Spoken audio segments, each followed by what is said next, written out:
TDP కేంద్ర కార్యాలయంపై దాడి కేసులో వైసీపీ నేతలు దేవినేని అవినాష్, తలసిల రఘురాములు విచారణను సహకరించడం లేదని మంగళగిరి పోలీసులు అంటున్నారు. అదే విషయాన్ని సుప్రీంకోర్టు దృష్టికి తీసుకెళ్తామని సీఎం శ్రీనివాసరెడ్డి చెప్పారు. ఈరోజు 10/2021 సంవత్సరంలో జరిగిన మన తెలుగుదేశం పార్టీ ఆఫీస్ మీద దాడికి సంబంధించిన కేసులో దర్యాప్తులో భాగంగా ఈరోజు సుప్రీంకోర్టు ఇచ్చిన ఉత్తర్వుల ప్రకారం దర్యాప్తులో భాగంగా ఈరోజు వచ్చేసి ఈ ఇంటీరియం ప్రొటెక్షన్ ఉన్న ఇద్దరు వ్యక్తులను వాళ్ళు పిలవటం జరిగింది.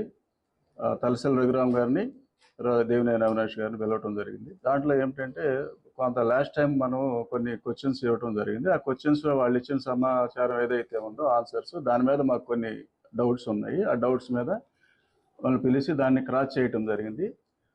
ఈ దాంట్లో కూడా ఇప్పటికి కూడా వాళ్ళు ఇచ్చిన సమాచారం ఏదైతే ఉందో దాని సమాచారం పొంతం లేని సమాచారం, తర్వాత సంబంధం లేనట్టుగా వాళ్ళ ఇదనేది దర్యాప్తులో భాగంగా వాళ్ళు కొన్ని మాకు సబ్మిట్ చేయాల్సిన అవసరం ఉంది. అవన్నీ కూడా ఆ సమాచారం కూడా ఏవి కూడా మాకు పూర్తిగా వాళ్ళు మాకు ఇవ్వటం కానీ ఇది కానీ జరగటం లేదు.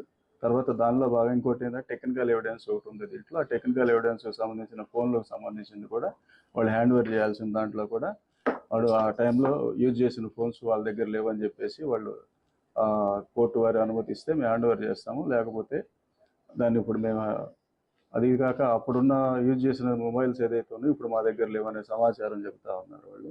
10/2021 సంవత్సరంలో జరిగిన మన తెలుగుదేశం పార్టీ ఆఫీస్ మీద దాడికి సంబంధించిన కేసులో దర్యాప్తులో భాగంగా ఈరోజు